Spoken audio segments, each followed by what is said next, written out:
Program complete. Enter when ready.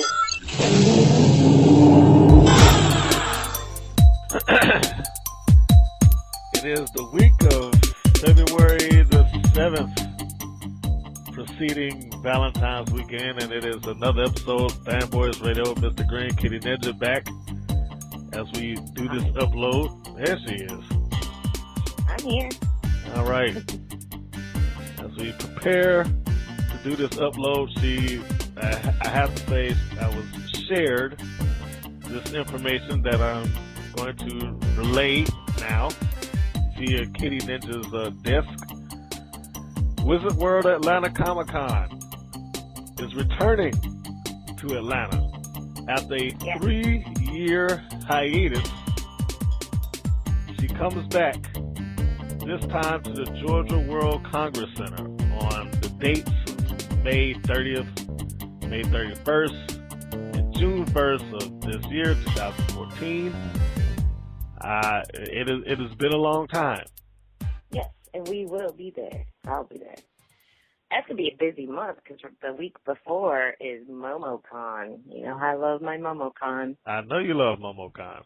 But see, now here's the difference. MomoCon is a regular thing. MomoCon draws the people. You know when MomoCon's coming. People go to MomoCon.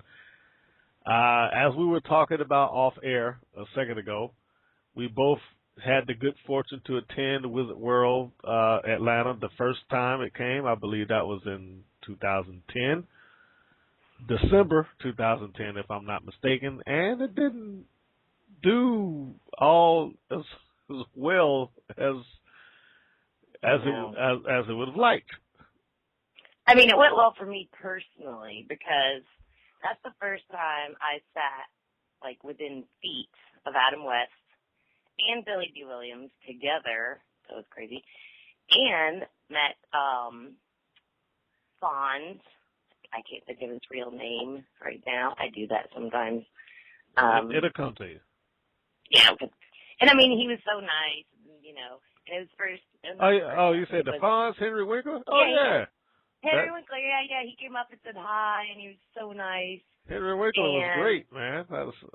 I had my Henry Winkler story up there at that same convention. Yeah, wasn't he just so nice? Like, ridiculously nice? Yeah, he was. You know, I happened to be at the table, I think it was maybe a table or two away from him, and I was at Pam Greer's table. And somehow managed to get engaged in conversation with her, which was also a big thumbs up for me. And, you know, one of those moments that in life I'll remember. And then from behind me, you know, I feel like this tap on my shoulder. He's like, "Excuse me, you know, can I interrupt you for a second?" I'm like, "Man, you're the freaking Fonz. You ain't got to ask me." Are you kidding? My goodness. But he was what a did nice he interrupt guy. you for? No, he just wanted to speak to, you know, he just wanted to tell her bye before he left. I think he was done for the day, and he wanted to speak to Pam Grier before he walked out. But my way of meeting him was a bit more embarrassing, but that's okay. Well, you might go ahead and share your embarrassment because, you know, people love embarrassment stories. You know, this was in the beginning of, you know, me going to conventions and talking to people and things, and, you know, we did our interviews, and I was kind of new to it. And again, it's Adam West.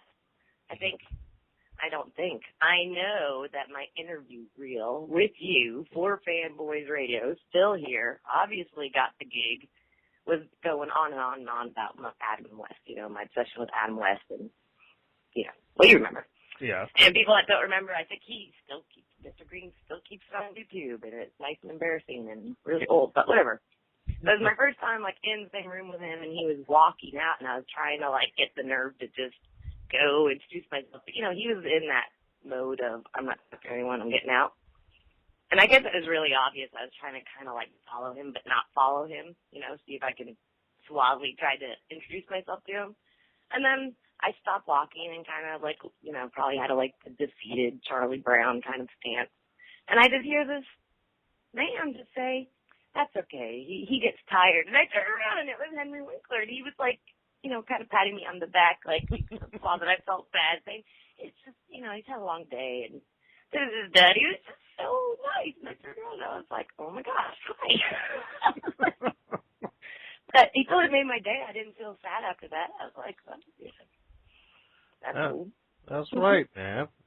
Henry Winkler is by reputation one of the nicest guys in Hollywood. Yeah. He just saw me looking sad and saw it and told me it would be okay, and he probably was just tired, and and he just went out of his way to just make sure I didn't leave feeling bad, which is nice. He's just very nice. He's small though. He's shorter than me. Not little. Well, most people are shorter than me, so that wasn't a big thing for me. I would have expected it. But, so yeah, that was the first time, and then that was the first time I knew how profound Billy D. Williams was, and that's when I met Noah Hathaway, and I still have the picture. We made him wear the silly, he was Atreyu in Neverending Story, and I actually met him because I was at one of the vendors, and I saw the necklace of the infinity snakes, that Atreyu wears. And I was looking at it, and I'm like, that's awesome. I just hear somebody go, yeah, that is pretty awesome. And I look at the necklace, and I look at him, and I'm like, wait, this is your necklace? So I put it on, and we took a picture, and he was really nice. And he's actually a tattoo artist now. Is he? Yeah. Oh, okay. And he does, Muay Thai, kickboxing, something. I don't know. So just in that statement alone, you had a pretty decent time at Wizard World Atlanta. That's what I'm saying. For me, it was great. So now let's ask, why do you think that it didn't do so hot? Because now, when we went, it seemed like a nice setup. It seemed like, it had reasonable boosts, and, we saw a lot of artists and some decent stars there. But it didn't have the turnout. It did not have the amount of people. I don't know if they didn't advertise it. I don't know if they didn't advertise it in the right places. Because even when I went, a lot of people that I know follow, the con circuit didn't really know about it. Yeah. Or they advertised the wrong things. Yeah, the only reason that I knew was I think it was passed on to me. Because they knew that you told me. Because I was doing, we were doing the show at the time, and I think it just got given to me. It was like, hey, you should come to this, and they gave us the press passes, and we showed up. But I mean, it just I don't remember there being like and it was like days before, because I remember seeing that there was a panel that morning where they were premiering one of the Star Wars spoofs of Family Guy. So Billy D. Williams and Adam West were going to be there to premiere it. And that's why I got there super early, because it was at 8 in the morning or something dumb. But I remember not even knowing that till you were like, hey, let's do this. I was like, okay. And then I looked at the schedule. And, it was literally the night before, 2 days before. I was like, oh, I'm going to that. So do you think is there such a thing as convention poor planning? And if there is, I'm sure. Is this the example of it? Or let's not say this, because they're doing the fresh one, and I don't want to paint the picture that they're going to plan it poorly. But they're doing a lot of them now. They've been maybe they've figured out the formula. But they had a reasonable circuit of it then, because I remember Chicago being a regular for Wizard World. They always went through Chicago, and I think they always went through New York. And I want to say Upper East Coast, Midwest, on the major cities, they would hit those and they would do fine. I've never heard Wizard World not doing well at a convention until they came down here. Now, granted, I did not expect it to be anywhere close to what you get out of the Dragon Con. I don't expect that at a Dragon Con by all measures. Star-wise, maybe not now, but Star-wise 3 years ago, they had more stars than Dragon Con. Yeah, they don't. I'm trying to. We just named out Henry Winkler, Pam Grier, Billy G. Williams, Adam West. You know, I mean, They had a bunch of people out there. there. They had Richard Roundtree. They had I forget the young lady that played the Silk. I might be getting the character wrong. I want to say the Silk Spectre out of damn, what's the name of that movie? And that was when that zombie show, me and words, I know it happens, people just feel it. You know that show that everybody watches with the zombies. You talking about then? You're not the Walking Dead. It was the first year of Walking Dead because that was when Siren, our friend Siren, was an extra on the show. So, and it was in Atlanta, so they had tons of Walking Dead people there, but I guess it was right when it started. Yeah. And nobody, you know, now they have their own Walking Dead convention here in Atlanta, bringing in 15,000 people first time. So I think it was just the way it was advertised because, you know, the fans would have gone if they'd known. I'm assuming, again, I don't know because we heard about it later as well. Yeah. And maybe we wouldn't know that it didn't work if we didn't have that lovely interview. Oh, yes, with Mr. You know, let me not put him under the bus like that, but clearly, and I don't want to single him out either because there's that interview which is available on YouTube right now. Mr. But other people said it. No, other people said it. Other artists and vendors said nobody was spending money. Exactly. Like, they weren't making anything. He spent a lot to come down there and put up his booth, and he wasn't making back. And that was the big issue with not just him. I would say at least 3 of the 4 people that I remember had that same kind of stance about it.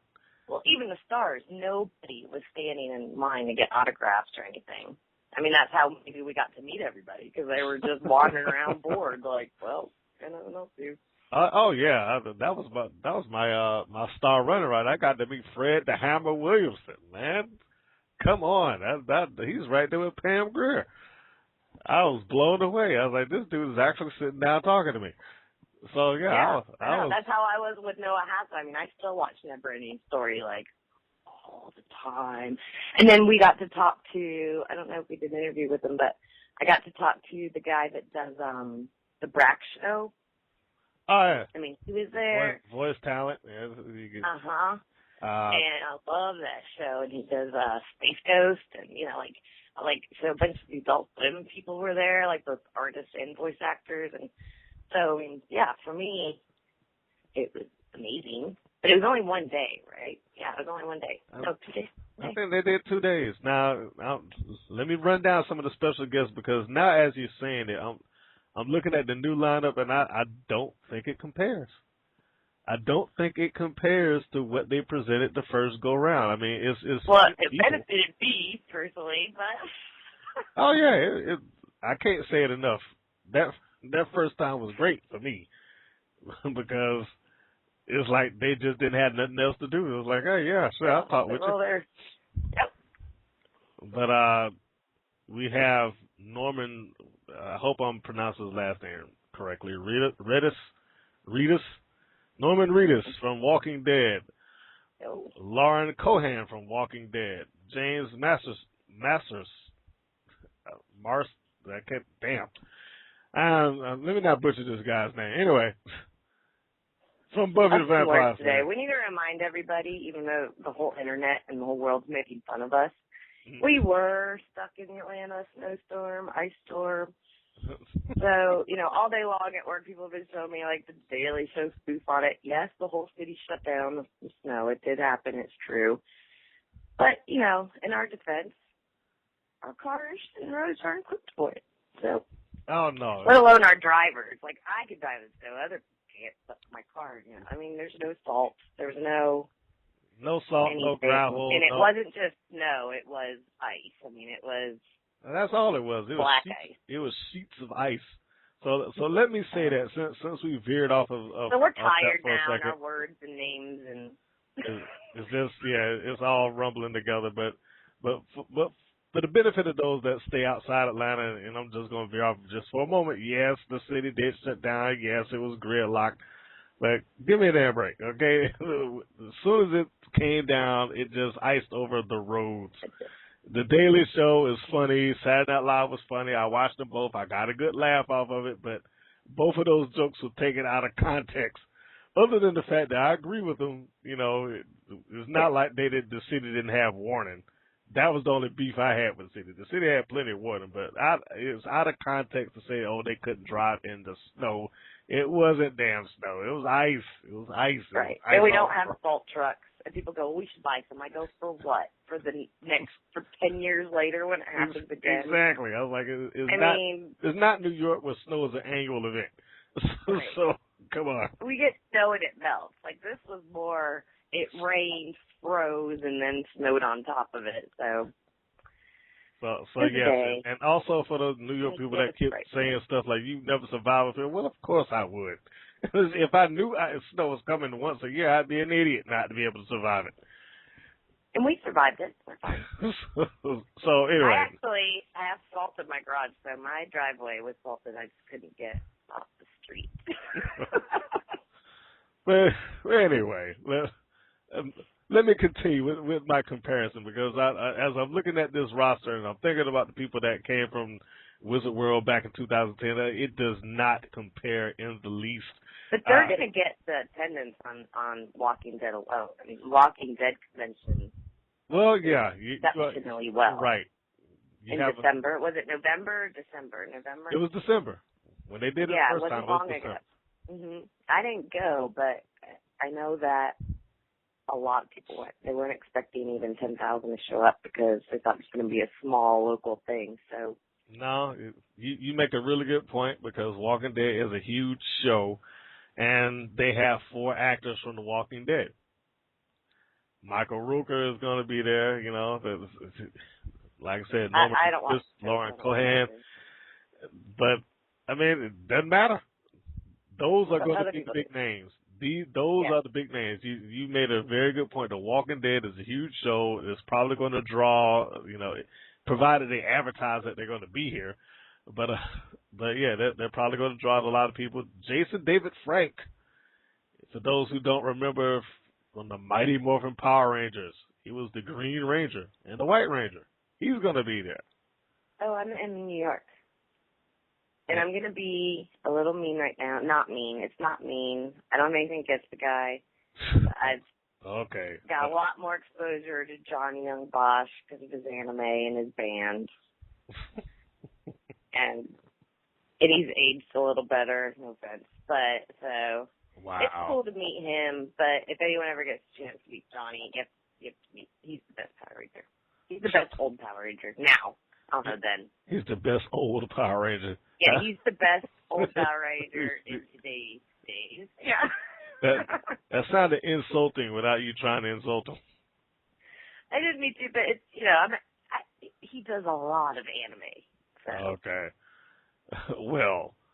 I mean, yeah. So, okay, I'll be quiet now. But anyway. It's okay, no, but I just wanted to put that over. So I'm giving free advertisement here for Wizard World Atlanta. But, DMC from Run DMC will be there also. Really? That's right, DMC. Daryl, he will be there. Daryl McDaniels, he will be there Saturday and Sunday. They're not advertising this one, though, with the other nerd conventions because, like I was telling you, I'm about to write up an article on, just a high-level list of conventions throughout the country for the year so we could start pre-planning. Mm-hmm.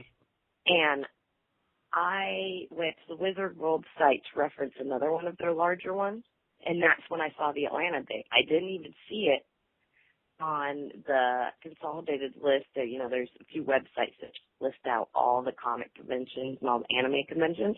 Yes. And it wasn't on there. So maybe they'll be advertising with their Walking Dead crowd, which is slightly different, which again is good. It's just expanding the reach. It's not just the comic crowd anymore. But I did not even find out about the Atlanta date through the normal comic news outlets. You didn't? No. So you had some inside track. Yep. Now, let's talk prices. let's Oh, talk yeah. about the prices, because that What is that's what's going to get some people in, or that's what's going to make some people just turn away. really? Come on, hardcore fans. Seriously, don't Well, go. not the hardcore fans, because as I'm looking at this, they have set this thing up to where you could just deal with the people that you want to deal with, and that's going to cost you a chunk of change, but you can go straight to the Power Ranger himself. You can go right up to Norman Reedus and get your Walking Dead experience, or Lauren Cohen.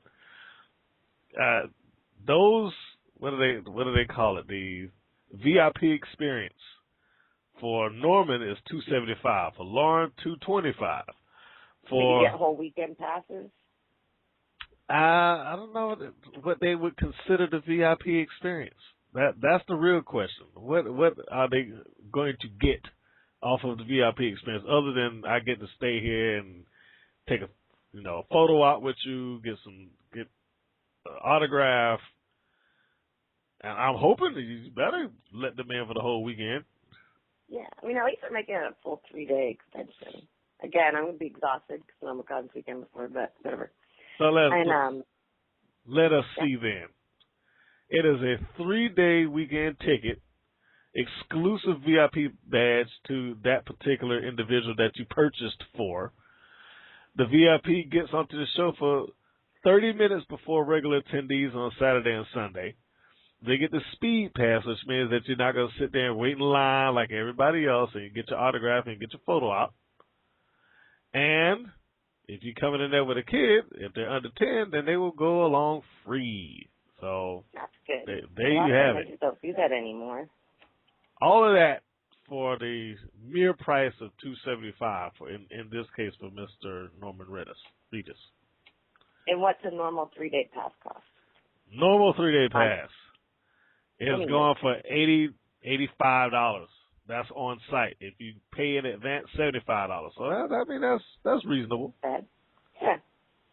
3 days, yeah, that's not bad. It's less than Dragon Con, and that's worth $150. Now. That's a whole hell of a lot less than Dragon Con, right? It's a lot less than New York Comic Con too. But Dragon Con, okay, now you're a Dragon Con expert, so you can compare the two. I'm like a pro. I could be a tour guide now. So now, when you list the stuff that's going on here in the Wizard World, and you think about what you get at Dragon Con all the time, what do you think that they're missing? If you go to a Wizard World convention, what is it that you're not getting that you would get at a Dragon Con? But I think Dragon Con is different than any other con. So Dragon Con. So it's not an apples to apples comparison. With the people. No, because now they're bringing in bigger guests, and that's cool. But for people who have been going a long time, it's still about it's a 3-day Vegas for nerds. It's nonstop. There's people everywhere. It's parties all the time. It's the other guests, the other people going.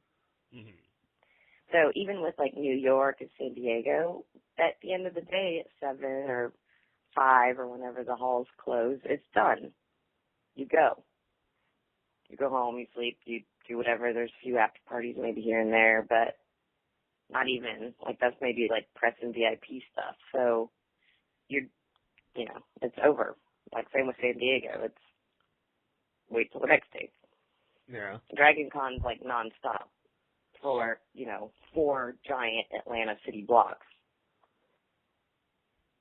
And you like don't... any time of the day or night, anywhere in those like 5 to 6 hotels, there are people everywhere wanting to talk, and there's games going. There's the game rooms going 24/7.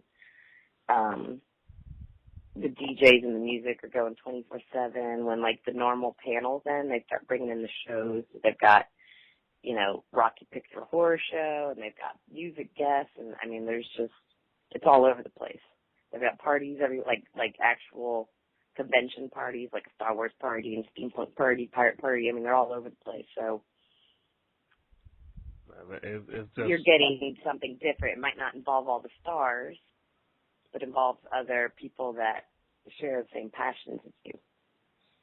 Indeed. Now, but that is a good point there, that a lot of the allure, if you will, that comes out of Dragon Con are the people that attend. Sometimes I don't necessarily go to see the stars. I think last year go the to first time I've see the even people. started to. That's say like press stuff. Yeah, no, absolutely. Like you can go to Dragon Con and for 3 days you can be a celebrity. I mean, you could go to Dragon Con and for years until recently, until like I've been focused on providing coverage for people who couldn't be there. Never even go to a panel. Never ever even go to the comic room, and that's it's nonstop. That is a very, very good point. I mean, for 3 days, let's just take the average. Let's not take the average cosplayer. Let's take an exceptional cosplayer. I mean, I would show up with like 5 trunks of stuff and like change 5 times a day. Okay, now you're an exceptional cosplayer. So for people like you that's going out there, you got 5 different outfits, stuff that you put months of time, blood, sweat, and tears behind getting this thing done. When you walk outside, you are a celebrity. For that weekend, the eyes are on you. And I've stopped doing it because now I take photos of them. Oh, speaking of this, perfect segue of photographer hookup. So you saw some of the press I did for the Hair of the Dragon. I did. So people now, because they saw a need for this, so they go, Dragon Con has gotten so big that people can put their blood, sweat, and tears into these costumes, and there's almost too many cosplayers now. So if they aren't half naked or, with a big group of people, they can get ignored, even though their outfits are amazing. So Markster Con, who puts together a lot of the Dragon Con parties, who puts together the pancake breakfast on Sunday at Dragon Con and a lot of big room parties, he said, okay, so now you can get your photos.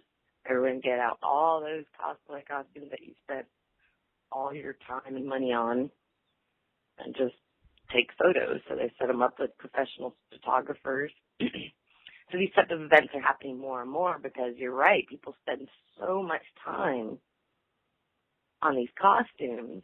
They wear them for an hour or two. It's too crowded to do anything, and then it gets boxed up for another year, which is sad.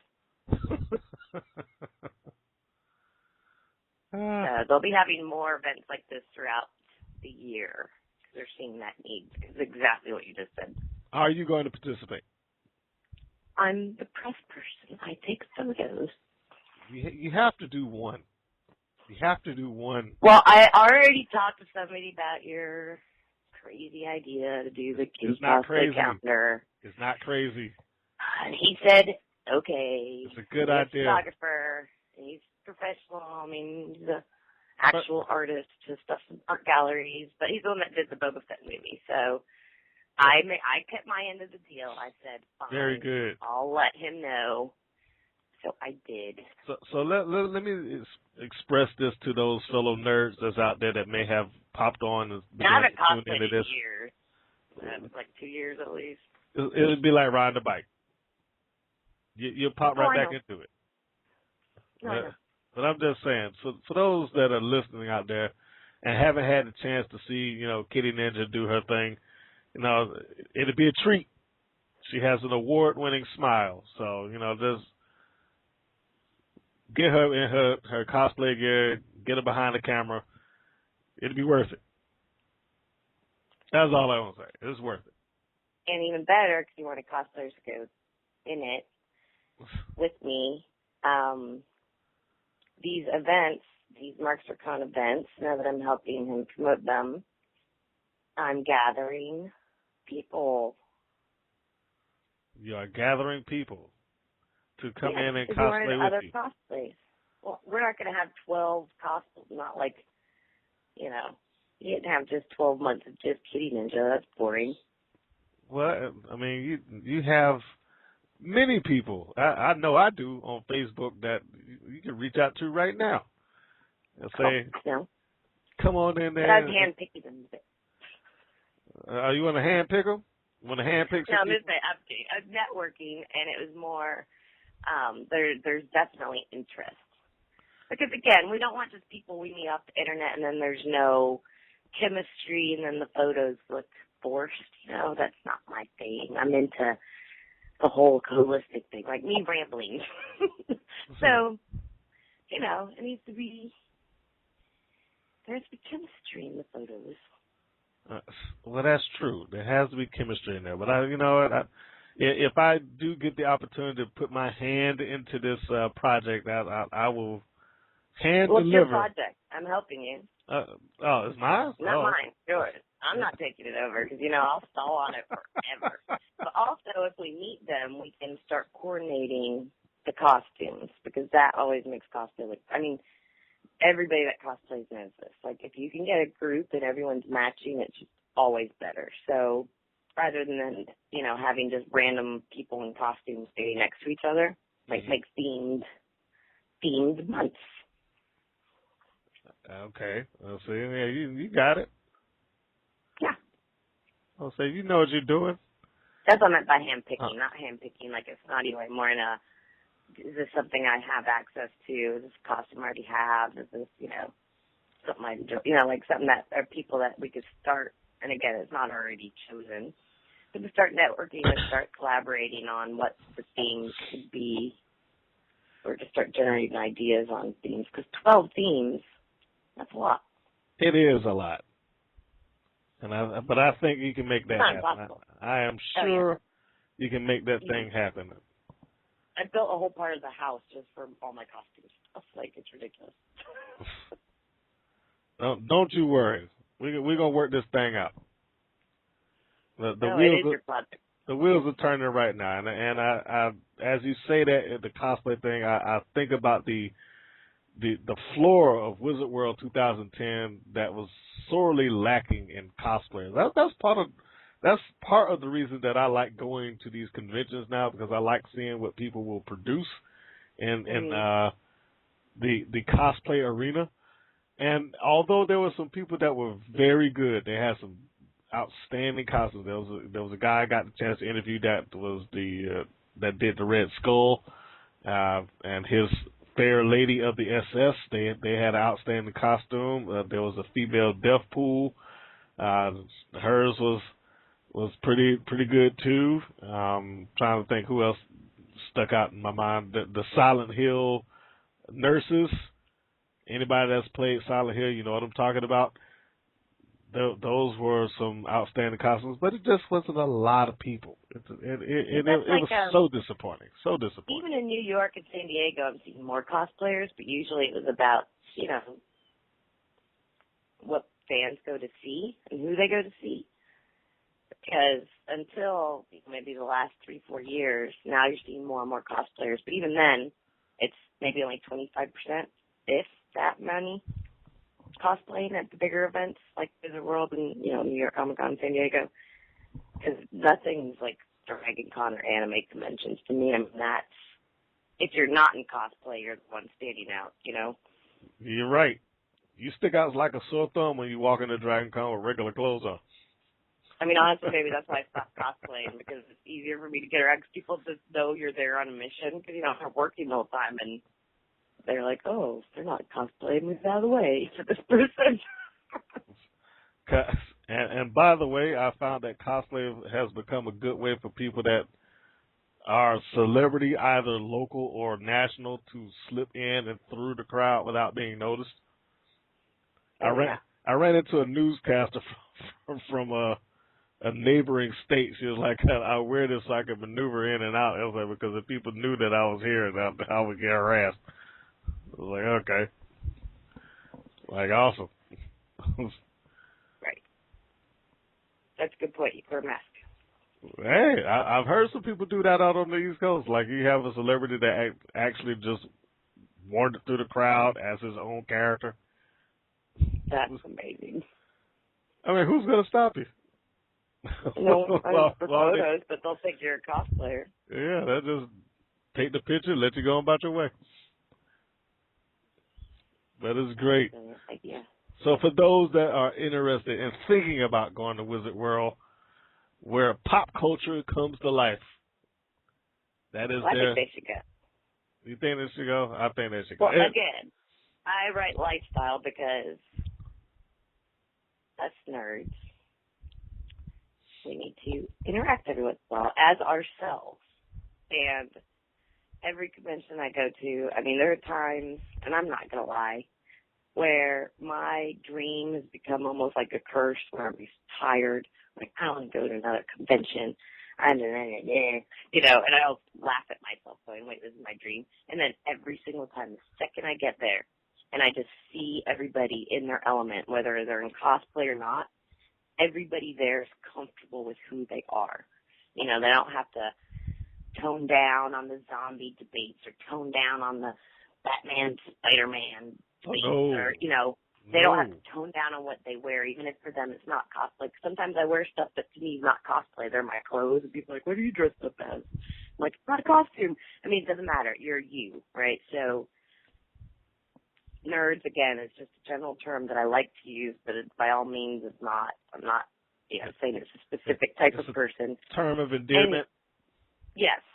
It's any type of person that, you know, you could just be yourself. I mean, if you like wearing a suit all day, just wear, it doesn't matter. You're you, and you don't have to tone down. You don't have to limit what you talk about with who. It's where those of us in the loving way of the word nerd world can just be ourselves. So I always think it's worth going to them. It is worth going to them. And you can go to it if you're in Atlanta on May the 30th, 31st, and June 1st of 2014 at Friday, Saturday, and Sunday at the Georgia World Congress Center, 285 Andrew Young International Boulevard here in Atlanta, Georgia. Quick. And it won't be snowing because it's May. That's right. Be warm.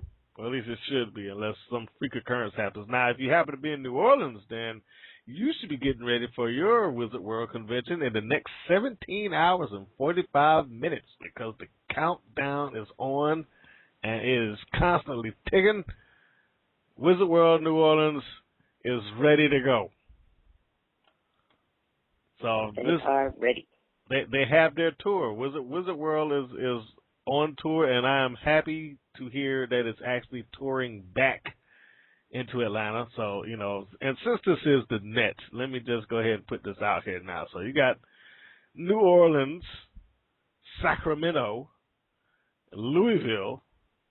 These are the places that are going on right now. You got some people that are showing up in all of these places. Nathan Fillion, AJ Lee, who is, of course, for those wrestling fans out there. I think Stan Lee is going to the one in New Orleans. Karen Gilliam from Doctor Who. Who else we got here? Linda Hamilton. Who doesn't know Linda Hamilton? She's freaking for the Terminator, man. Evan Pierce. Kick your butt. You don't know her. That's right. She's the original hardcore kick-ass lady of cinema. Well, right there with Sigourney Weaver, anyway. Because I'm sure somebody's going to debate me on that. And I welcome your debate. Who else here? Lauren Cohen. Yeah, they got a bunch of people scattered out. I think these stars are actually just going city to city with them. So, you know, put some money in their pockets. Go on out there and get that autograph. And what would a convention be without Stan the Man Lee? He's so nice. I saw him in New York again, and he's so, like, frail. So if you're a Stan, only because I'm a hypersensitive person, I don't know why, don't hug him too hard, because he's probably fine. He's not complaining, but I'm like, don't hurt him. Not that anyone is. Oh, they're not gonna. I just genuinely care. I know that won't be so. Yeah, Stan he's a nice guy, but he. Not in a bad way, he just is. That's what I mean by that. I just admire him for still doing it. I mean, it must be so exhausting. Stan loves what he does. I know he really does. He's there with a smile. He said it on several interviews. Several interviews. He's like, "Please don't make me retire." It's like I love it too much. As like an aging grand or great grandparent, you know, you understand how simple thing, and that's what I mean by concern. I'm not saying anyone's hurting him or anything, or I don't think he's concerned or there's any danger. But you know, you start to be sensitive to how much effort it takes for them to just do simple things. And this just proves how much he loves his fans. Like, he doesn't do it for any other reason than to support his fans for supporting him. I mean, he loves it. All right. It's amazing. Now, it needs to be said that there is a reasonable amount of time that exists between now and May for them to add additional names or additional names to be removed from the version that's coming into Atlanta. Because, you know, as we know, conventions are always, the card is always subject to change. So, you know, keep cool. If you was banking on somebody to come in there that was specifically from The Walking Dead and they don't make it, you know, hey, it's always written down there at the bottom. But if there's other conventions. There's other conventions. And if you really got some money, has a bunch of stars coming. The week before, they'll be in Atlanta, and then Dragon Con's 2 months later, 3 months later, and I'm going to have tons of people. So. Now, I will say this. If there's any one of them that I want to go to, I think I want to go to the one that's up in Philly. Because, man, I have started to work up this great respect for Carl Urban from the Star Trek movies. Also because I thought Dredd was a kick-ass movie, and I enjoyed his work. He's going to be at the one at the Wizard World in Philadelphia. Whoopi Goldberg, she's going to be up there. I mean, come on, she's Guinan from Star Trek. That's what I'm always going to remember her from now. I think Christopher Lloyd. Yeah, Christopher Lloyd, scheduled to be the one in Philadelphia. The Doc from Back to the Future. Really? Those three names alone. So Doc from Back to the Future is also in One Flight of Cuckoo's Nest, which happens to be one of my favorite movies. Random piece of information. And which movie would that be? Christopher Lloyd, One Flew Over Cuckoo's Nest. Oh. He's one of the crazies. Yes, he is. And there with Danny DeVito, who would also star with him later in Taxi. See how that all ties in together. And Dave Vita's in Batman. And he is now Frank on Sunny in Philadelphia, which happens to be one of my favorite shows. So, yes, all good reasons to get up and go to one of these conventions. Tune in, check into their website to see if you can get you some extra info on all the updates of people that are coming in and going out and all that good stuff like that. Well, I'll be writing about it, too, so. That's right. Kitty will be writing about it. My only concern, which is the whole topic of conversation today, is I hope that they are able to make this thing work. I really do. Well, it's about the fans, whatever the fans need to know. The fans always show up.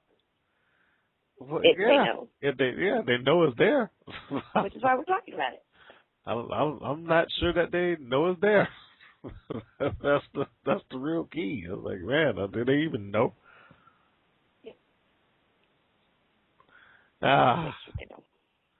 Well, that's why you have to write your article, get the word out there, make sure people are aware that the Wizard World is coming on. Maybe we should get somebody that's off of Wizard World to get on this show and start talking about it. I'm just saying. Get an interview happening, you know what I mean? Because it's nothing like hearing it from the horse's mouth. Now, because I'm sure if they actually sat and listened to me talk about it, some may consider me bashing them, and I'm not bashing them. No, you're hoping that it sticks. I do. I really do. I think that there was a couple of things that may have been wrong with that first one, in my opinion. The first thing being, I think that they did not do a fair enough job filtering the word out to nerds in the Atlanta area. Yeah, because when I tell people who was there after it already left, they were like, what? I want to go. I'm like, well, it ended. Yeah. I was like, it's done. And the second thing I think that happened, I think some people were just conventioned out by the time, they were really at the tail end of convention season. It was December, man. It's like that. This is the last leg of it. Out in December. I didn't write. I didn't tweet. I didn't any. I mean, I'm just now gearing up to get back in because, I mean, I love it, but it's exhausting. Yeah, I mean, if you're going to, I mean, just think about the amount of conventions that preceded it. You got MomoCon, DragonCon. Everyone's broke. Tired. Everyone's with their family. It's December. You know, just those two alone, MomoCon and DragonCon, probably will clean you out. And AWA, Anime Convention Atlanta, that's in September. Yeah, and there you go, Anime Week in Atlanta. And then New York Comic Con's in October. So, I mean, that is so much stuff to compete against. Yeah, not a complaint, but no, I think you're right. It's like, it seems that con season ends with New York Comic Con, and then everybody waits till spring. Because even now I'm starting to gear up and go, okay, when's the next con? Let's go.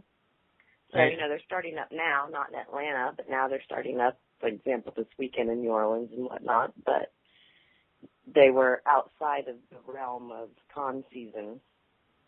Well, that may be the reason why they changed the dates, too. Because now you see that they did not come back in the same time frame that they did the first go-around. I think that that may have some say-so in why they decided to do that. They may have decided, you know, maybe December was not the best time for us. Let's try it a little bit earlier. Well, actually, a lot earlier because they're getting ahead of DragonCon, aren't they? Yep. So yeah, that. Or maybe it had to do with how well the Walking Dead convention went. Maybe. Excuse me. I don't think anybody was expecting that. No. Hey, Ralph Macchio's going to be in one of those things. Sorry, that was very random. No way. Is he going to be here? No, he's not going to be here. In Atlanta? I don't think so. What's his name? Oh. I was just scanning through. I was like, oh, Ralph Macchio. He's going to be in one of these. I probably should stop looking through this now. I'm sorry. That'd be like my 80s geekiness, like Noah Hathaway. I'd be like, I mean, come on, it's Karate Kid. Give me a break. Are you going to go up to him and start quoting lines from the Karate Kid if you see him? No. No? Okay. Well, you don't. You mean quotes? Come on, I can barely remember names that I know. Like. How can you not remember Karate Kid quotes? Everybody knows wax on, wax off. If I walked up, I don't know. I'd probably say something dumb like, because when I was younger, everyone thought my older brother looked like him when the movie came out, so they would all my friends and their like older sisters would try to get me to talk to my brother for them, and it was really annoying. So I'd probably say something dumb like that. Like, when I was young, I talked to girls would make me talk to my brother for them. Not that I didn't want to talk to my brother, but I didn't want to, like, you know, but have a bunch of girls coming up to me going, hey, are you Dante's sister? You know, like that. I understand. I'd probably tell him something dumb and boring like that, and he would just look at me like, that's crazy. Call security. Actually, no one's ever called security on me, though. It goes back to the smile, I guess. That's my right. saving grace. the award-winning smile of Kitty Ninja. And let's put it out here one more time. The convention tour for Wizard World is all over the country.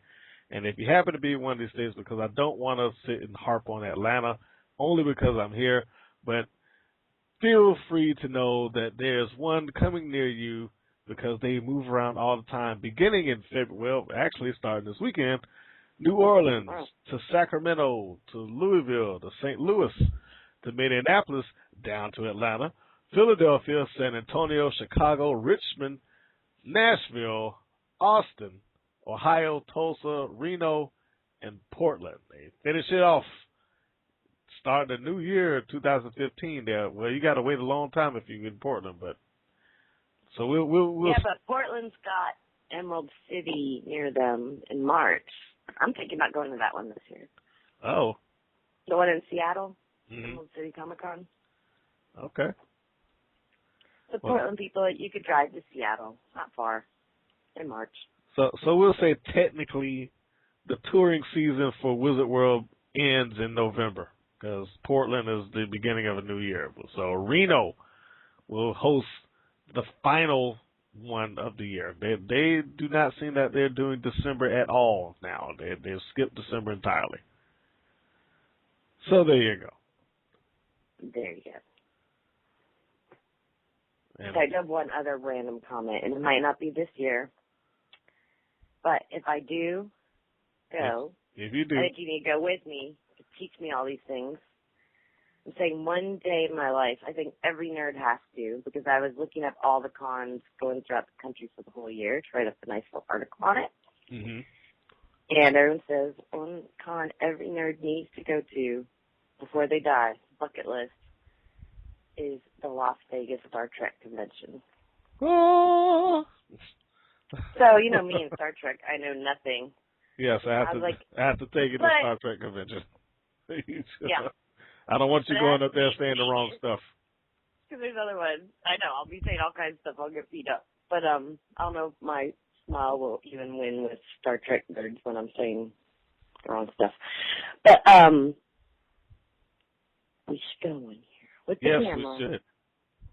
We'll start up Kickstarter. Send Fanboys Radio to Vegas to teach Kitty all about Star Trek finally.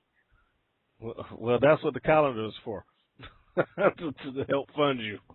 All right. That's a good idea. That could be a stretch goal for Kickstarter. That's right. Fanboys on the road. You put something behind the show, we give something back. A whole 12 months of cosplaying beauties. Yes.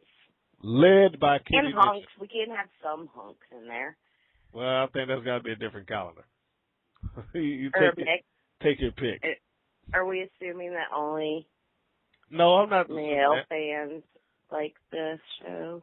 No, I'm kidding. No, I'm not. I would just be a little selfish. That's all. We don't have to have hunks in there. Yeah, I say just go both ways. Get your one calendar, and you can take your pick. I am not opposed to providing for both genders. Wait, but that's 24. Now you're pushing it. You're lucky you're getting 1 month.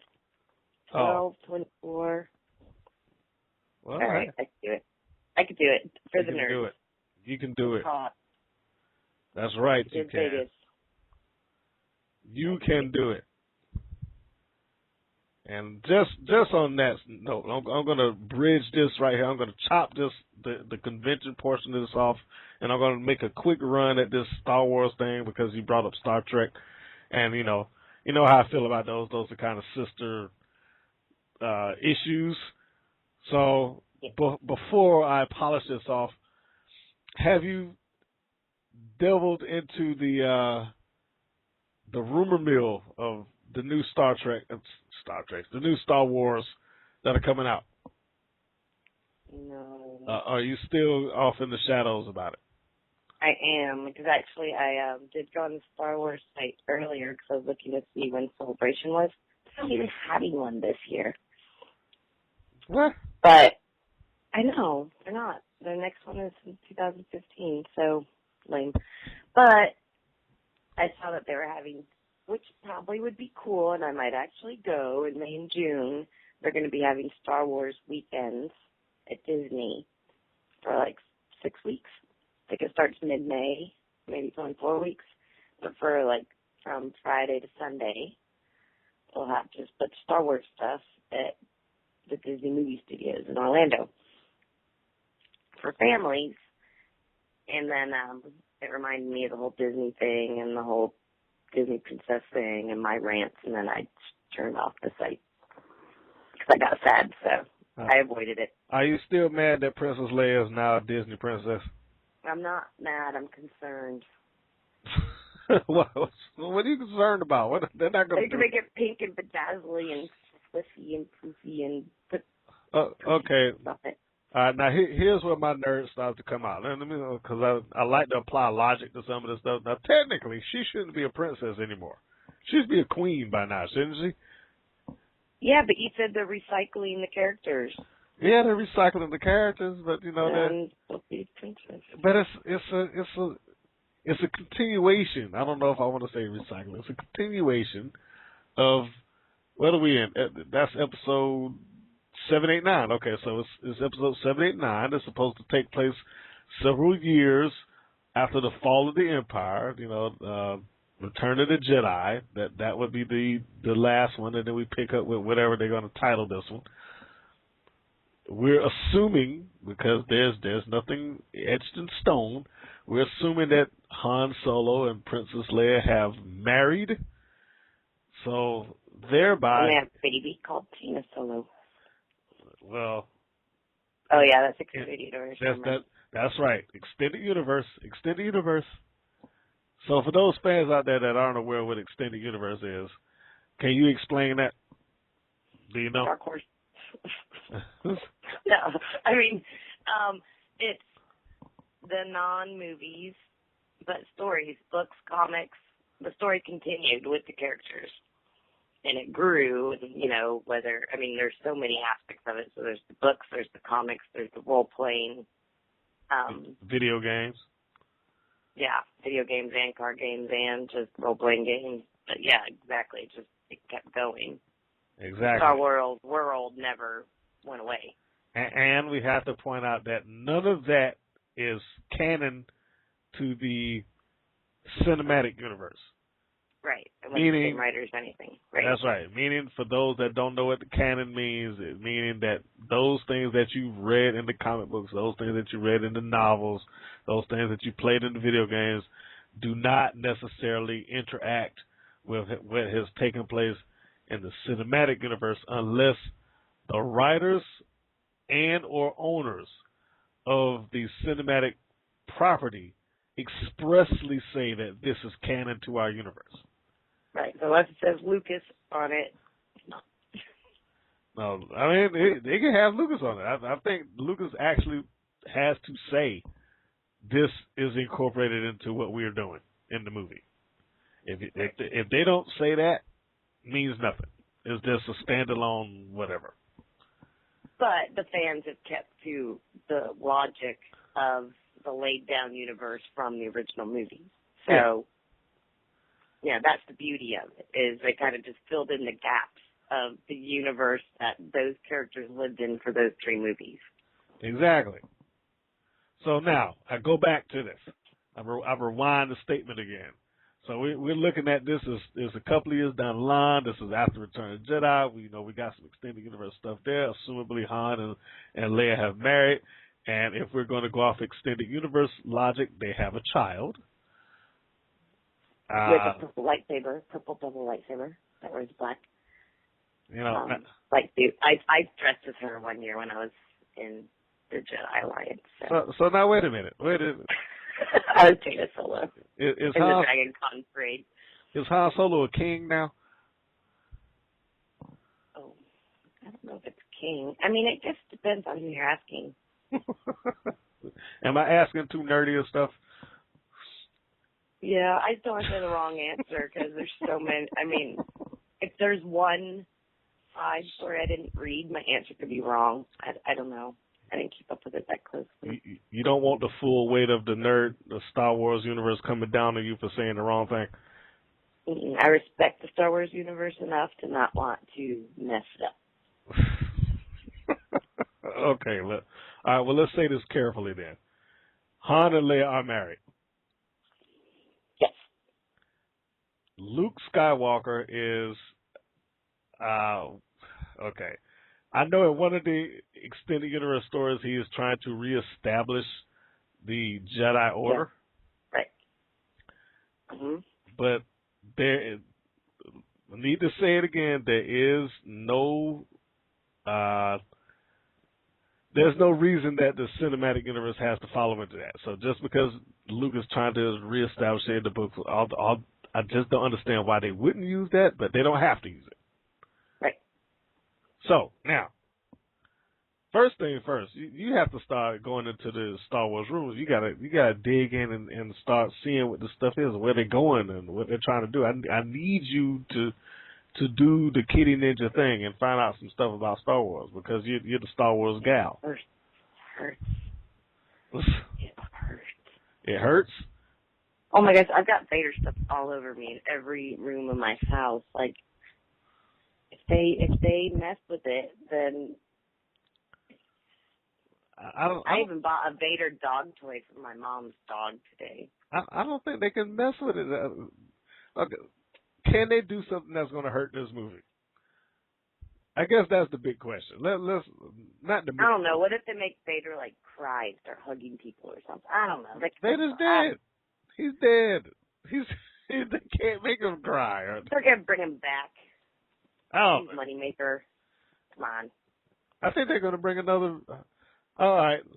Let's just put it out here. Let's just go ahead and put the guesses. Now I'm gonna put the disclaimer up that the things that Kitty Ninja and Mr. Green are saying right now are only our opinions, and these are just random guesses. Mine are more my fears. Okay. Okay. Of what I hope doesn't happen. This is Kitty Spears. This is Mr. Green's guesses, and these are only our guesses. This is just us taking a shot in the wind about what we think could or could not take place, or we hope not to take place in Star Wars. So I'm just going to say, no, I do not think Vader's going to come back. I don't think they're going to try to reboot him in any shape, way, or form.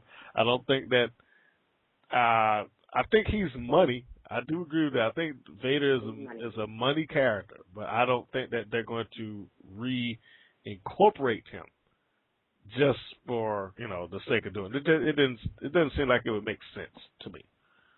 Money. He's money. Yeah, he's money. Money. I bought a dog toy today. Like today, at Petco. They still sell it everywhere. Yeah, but he's dead. How could you explain it? You can't explain. I don't know, money. They'll find a way. Okay. But let's assume that they use logic and not money. Okay, then they have to they have to take another Sith. They have to bring in another Sith. Right, or the force is unbalanced. Absolutely. I don't remember there's a female Sith that was in the story, and I don't remember her name. There's a few. I mean, Dana goes rogue for a bit. Is it Darth Talon, I think? Yeah, maybe. Come on, man. The problem is I've been exposed to so many of the different arches, like in the video games and the role play and in the comics, that they're all blending in my head now, and some are slightly different. So don't want to miss that. Again, you do not want the full weight of the nerd universe coming down on you for potentially. Right. It's even like how much I love my Batman, but there's just too many sub arches now. Some people are like, no, he's in hiding. No, he's a teacher. No, he's dead. No, he's cloned himself. No, and I'm like, whatever, just pick one. And yes, I am correct. The one that I'm thinking of is Darth Talon. She kind of looks like there's the apprentice from the games. Okay, yeah, in the games. And now I don't even know how. Now he should be old. If they were going to bring that guy in, he should be an old man by the time that happens, because the apprentice from the games takes place before. Yeah. What is that? In between Star Wars and Empire Strikes Back. It's supposed to be somewhere in between there. Right, but Vader was old when he was ruling stuff. Well, yeah, that is true. He was. How about Sidious? He was super old. I love him. I do. Super old. I love him so much. Like I said, I have like the 9-inch figure dress up of him. Oh my goodness. I wander around my house going, I am an I love how ridiculous he is. Oh. When they made the doll with his face all wrinkly and gross, it's awesome. Hey, that's what you're cosplaying as, eh? No. No, you're not going to do it. I should. No, don't do that. No, don't. Please don't. Okay. Okay, so in my eyes anyway, we've established that Vader cannot be there. It has to be a new Sith. My money is going to be on Darth Talon, because I think Darth Talon was a popular extended universe character. Not yes. But can they get the rights to that? 'Cause somebody else wrote it. You know what? If J.J. Abrams wants that character in that movie, That's true. he'll get it. There's no way that novelist is going to turn down the type of money that he could make off if Darth Talon appears in that movie. Are you kidding me? See, it goes back to money. There's a price for everything. There could be a price for rising Vader. Yeah, I mean, but I'm pretty sure somebody else puts this suit on or something silly. I'm sure they're going to want to introduce a new character, if for no other reason, if you want to use the money thing, for no other reason than to just find a new money stream. Because Vader has been cranking out money for them since the 70s. All right, and he's still doing it, and that's not going to stop. So if they can introduce another one, if they can introduce a separate entity, get Darth Talon in there. That'd be good.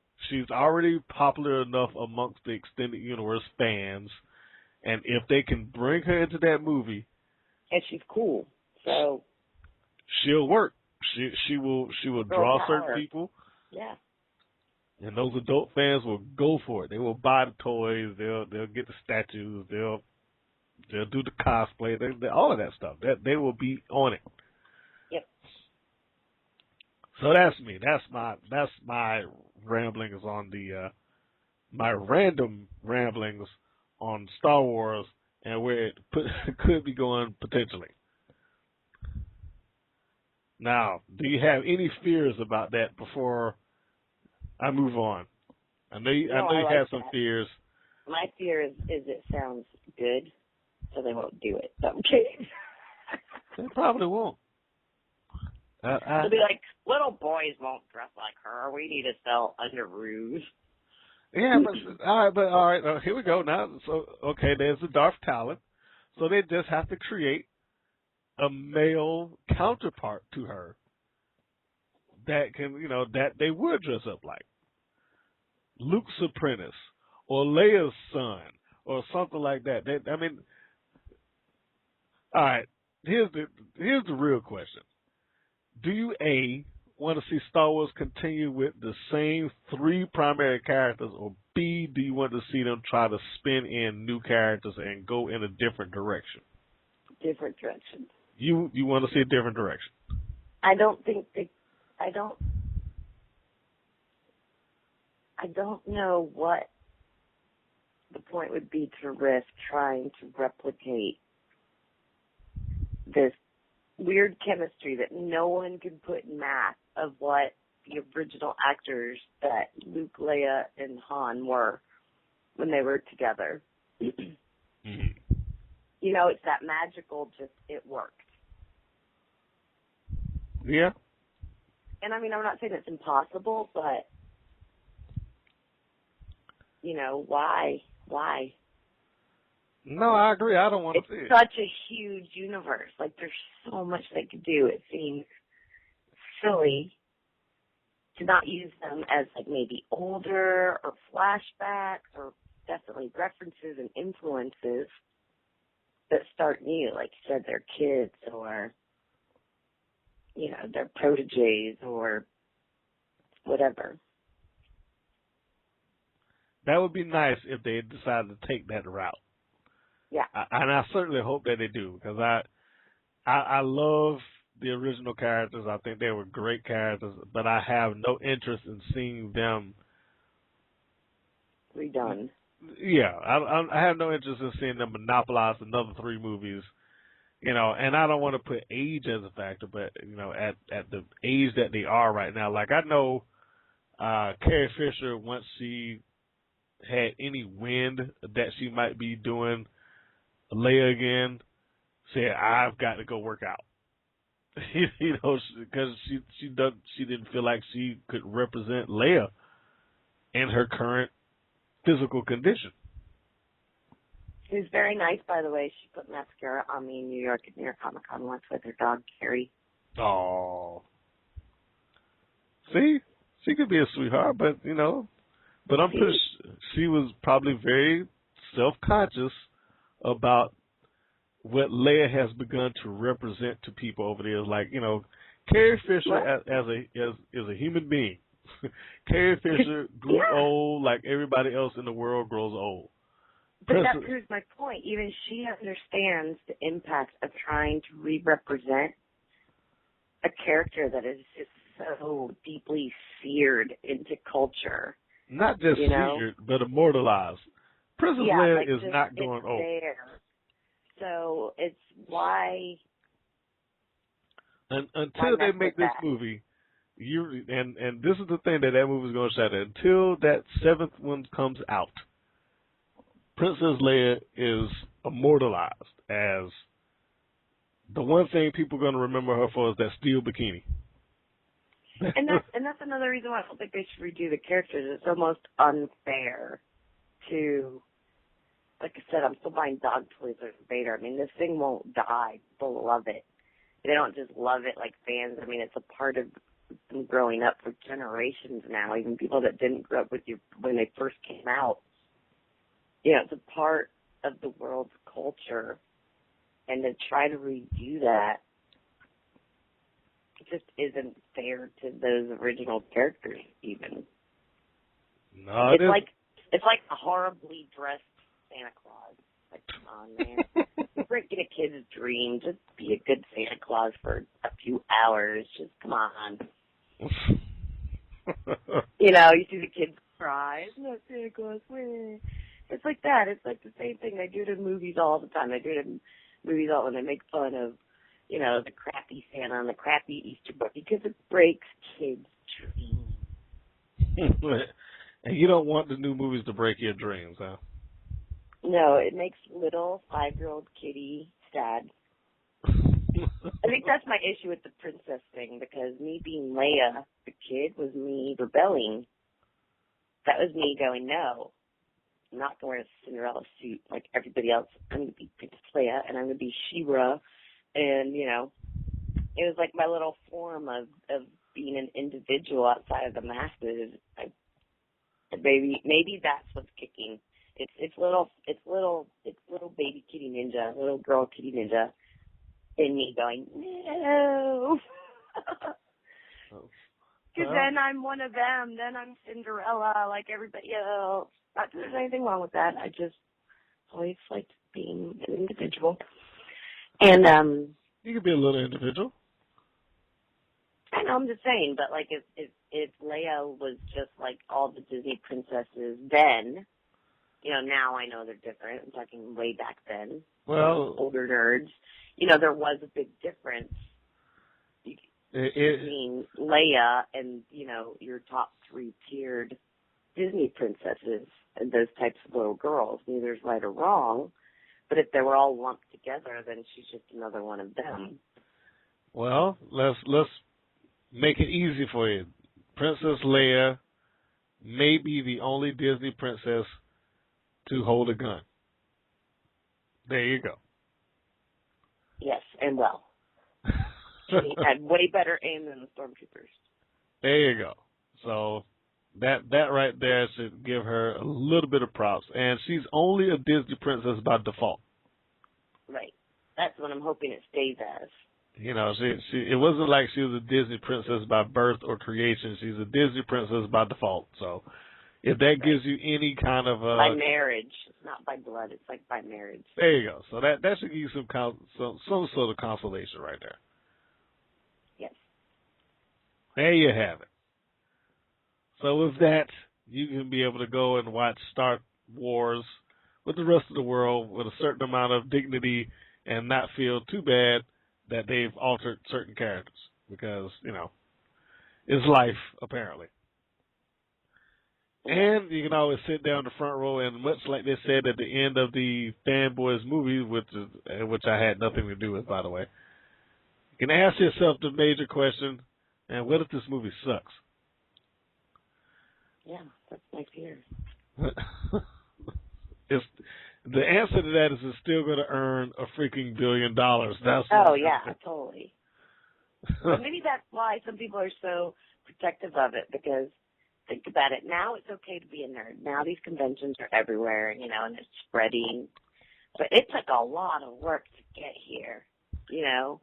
It took a lot of work and a lot of repopulating to say, you know what, there's not just one nerd alone in a school getting beat up.